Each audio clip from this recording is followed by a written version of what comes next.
This tutorial highlights some of the functions of the interactive mapping application.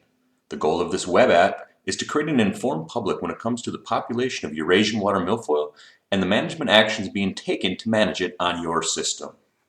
As with most applications of this type, you will need to consent to the terms of use. The disclaimer statement indicates that although the data is collected in the field with sub-meter accuracy, its overlay onto background maps may be slightly off or shifted.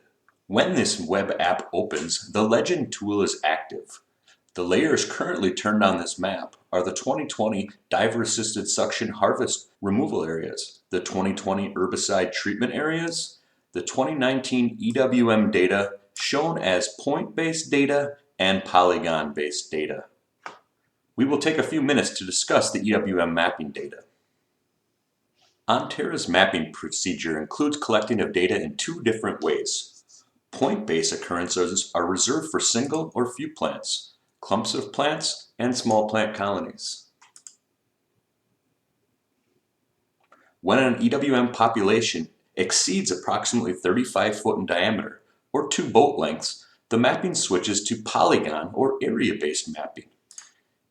In these instances, the extents of the margin of the colony are delineated, and the colony is given a density rating based upon a 5-tiered system.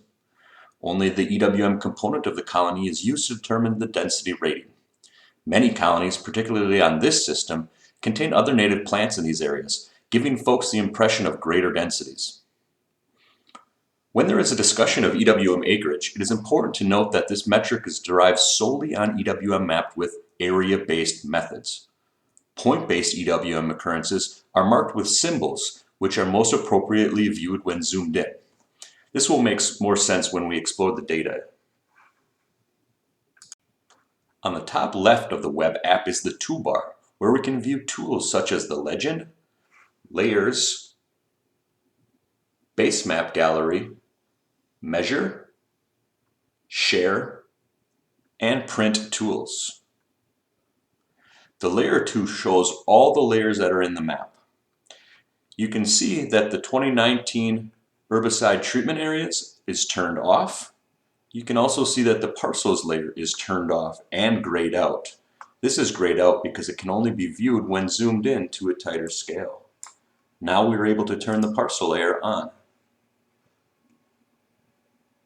We can select a parcel and see various features such as the parcel ID number and the owners and size. Some parcels, such as this one, for a condo, contains multiple owners, and we can scroll through using the arrow keys. We can also explore other layers, such as the EWM colonies.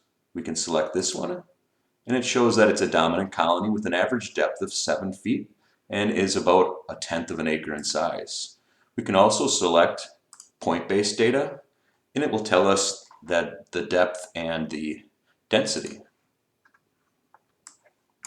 Another feature this web app shows is some of the management areas. We can select on this area right here, and this is dash area B20. It's given its priority, its acres, its average depth, and then the removal dates. For this project, removal dates will be periodically added as they become available. We can also look at the herbicide treatment sites, and the timing of this treatment was late June. Some additional functionality is we can choose on the layers, we can see the legend, and we could change things like the opacity. For instance, if we went to the EWM polygons, we can turn it on or off that layer, go to the opacity, and we can change the transparency of that. We can also toggle through the various legend, layers, base map gallery, all right here on this pop-up. The measure tool can be handy to understand the length between two locations. We can set the distance right there, 93 yards. We can look at an area Say we want to understand the area between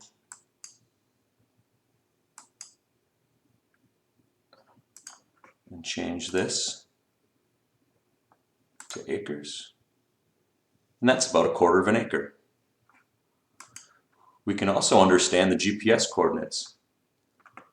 If you believe you have found EWM off this island and it's not marked on the map, we can get the coordinates here and then provide it to the lake organization, and it will help with their subsequent mapping surveys. Another helpful tool is the share function. This will allow us to get a map link, copy it, and then we can paste it and open up a new web app.